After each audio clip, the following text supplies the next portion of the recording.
Permanent বলেন, প্রকল্প বলেন, যারা নিয়োগ পেয়েছে সবই কি আওয়ামী লীগের? তার মানে এখন যত আসবে, যারা নির্বাচন করবে বা সরকারি দল আসবে, শুধু তাদের লোকজন পাবে, আমজনতা চাকরি পাবে না।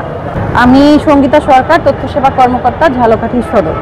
আমরা মহিলা শিশু বিষয়ক মন্ত্রণালয় থেকে তথ্য আপা প্রজেক্টের কর্মকর্তা কর্মচারীরা আজকে থেকে 52 দিন আগে প্রেস ক্লাবে বসেছিলাম। আমাদের কিছু দাবি ছিল, তখন 4 দফা দাবি ছিল। তো ওই দাবিগুলো এখন কমে 2 দফা এসছে। একটা হচ্ছে, আমাদের এই প্রকল্পে যোগদান করার পরে আমরা ডিপিপিতে দেখতে পাই যে আমাদের হচ্ছে গিয়ে রাজস্ব স্থানান্তর করা হবে। আমাদের প্রকল্পটা 5 বছর মেয়াদি, সুতরাং এই 5 বছর মেয়াদ শেষে যেহেতু সবার সরকারি চাকরিতে প্রবেশের বয়সের সময়সীমা শেষ হয়ে যাবে, এমতো অবস্থায় সমগ্রডে পদ সৃজনপূর্বক তাদেরকে রাজস্ব স্থানান্তর করার যাবতীয় ব্যবস্থা গ্রহণ করবে মহিলা শিশু বিষয়ক মন্ত্রণালয়। এভাবে আমাদের ডিপিপিতে উল্লেখ করা ছিল। আমরা 18 সালের নভেম্বর মাসে যোগদান করি এবং ডিসেম্বর মাসে অর্থ মন্ত্রণালয় থেকে চিঠি আসে, যেটা হচ্ছে কিনা পদ সৃজন সম্পর্কিত। এর পরবর্তীতে 2020 সালে আমাদের মন্ত্রণালয় থেকে হচ্ছে আমাদের প্রকল্প পরিচালককে পদ সৃজন করার চিঠিটা দেওয়া হয় এবং আপনারা জানেন যে পিএসসি মিটিং হয় প্রত্যেকটা প্রকল্পের। সেই মিটিংয়ের 7ম সভার যে রেজুলেশন আছে সেখানে আমরা দেখেছি যে মধ্যবর্তী মূল্যায়নের রিপোর্ট অনুসারে যেন পদ সৃজন করা হয়। তো আমাদের এখানে 2বার মধ্যবর্তী মূল্যায়ন হয়েছে, একবার আইএমএডি থেকে এবং একবার হচ্ছে গিয়ে কুমিল্লা পল্লী উন্নয়ন একাডেমি বার্ড থেকে। তো আইএমএডির রিপোর্ট অনুসারে 98% পজিটিভ রিপোর্ট ছিল এবং বার্ডের অনুসারে 90% পজিটিভ রিপোর্ট ছিল। এবং আমাদের এই প্রকল্পের এই সফলতার উপরে ভিত্তি করে সরকার এই প্রকল্পের 3য় পর্যায়ে আনতে চাচ্ছে, যেটা হচ্ছে নতুন জনবল নিয়ে এবং আউটসোর্সিংয়ে। তো আমরা এটার প্রতিবাদ স্বরূপ এখানে এসে বসেছিলাম যে আমাদেরকে যেটা কথা দেওয়া হয়েছিল, রাষ্ট্রীয় ওয়াদা দেওয়া হয়েছিল যে আমাদেরকে রাজস্ব স্থানান্তর করা হবে, সেটা করা হোক।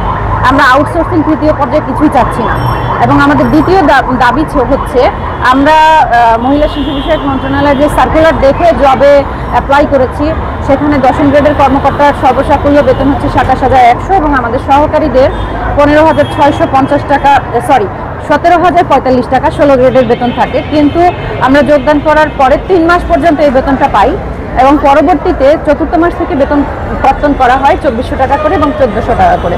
আমরা যখন প্রধান কার্যালয়কে কারণ জিজ্ঞাসা করি, ওনারা বললেন যখন আমাদেরকে রাজস্ব স্থানান্তর করবেন তখন এই স্ট্রাকচারে বেতন দিলে ওনাদের জন্য সুবিধা হবে। তো দেখেন, রাজস্বের আশ্বাস দিয়ে ওনারা 7 বছর ধরে আমাদের বেতন কেটে নিয়েছে 22 কোটি টাকার উপরে। আমরা এখনো টাকাগুলো ফেরত চাচ্ছি।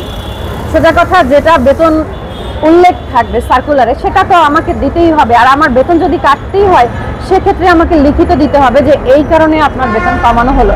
যেহেতু তারা এই 7 বছর বসেও কোনো লিখিত দেয় নাই এবং সর্বশেষ সার্কুলার পর্যন্ত আপনার হচ্ছে 10ম গ্রেডের বিপরীতে সেই 27,100 টাকাই সার্কুলার এসছে, তার মানে ওইটাই আমি প্রাপ্ত হই।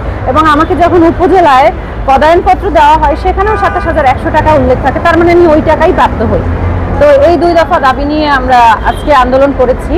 52 দিন আন্দোলনের বয়স। 52 দিনের মধ্যে তো অবশ্যই সমস্যার সম্মুখীন হয়েছি। আমরা 27শে মে এখানে বসি, আপনারা জানেন সেই সময় ঝড় বৃষ্টি ছিল, সিগন্যাল ছিল। আমরা রাস্তায় রাত কাটিয়েছি, রাস্তায় পানি উঠে গেছে, আমরা চেয়ারের উপরে বসে রাত কাটাইছি। আর তারপরে হচ্ছে গিয়ে ঈদটা আমরা পবিত্র ঈদুল আজহায় রাস্তায় পালন করেছি, রাস্তায় রাত কাটিয়েছি। সরকার আমাদেরকে রাস্তায় ফেলে রেখেছে। আপনার হচ্ছে আমাদের মাননীয় প্রধান উপদেষ্টা মহোদয় বলেছেন, তোমরা গ্যাঞ্জাম করো না, স্মারক জমা।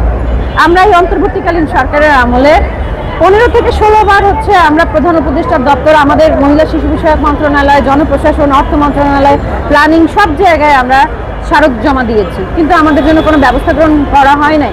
যখন আমাদের চাকরির বয়স মাত্র 1 মাস বেঁচে ছিল তখন আমরা রাস্তায় এসেছি এবং এই রাস্তায় আসার আগেও আমরা আমাদের মন্ত্রণালয়ের উপদেষ্টা মহোদয়ের সাথে বসেছি আমাদের জন্য কোনো কিছু ব্যবস্থা গ্রহণ করার জন্য। কিন্তু উনি ওই দিন বলেছেন যে আমি আওয়ামী লীগের আবর্জনা টানতে চাই না।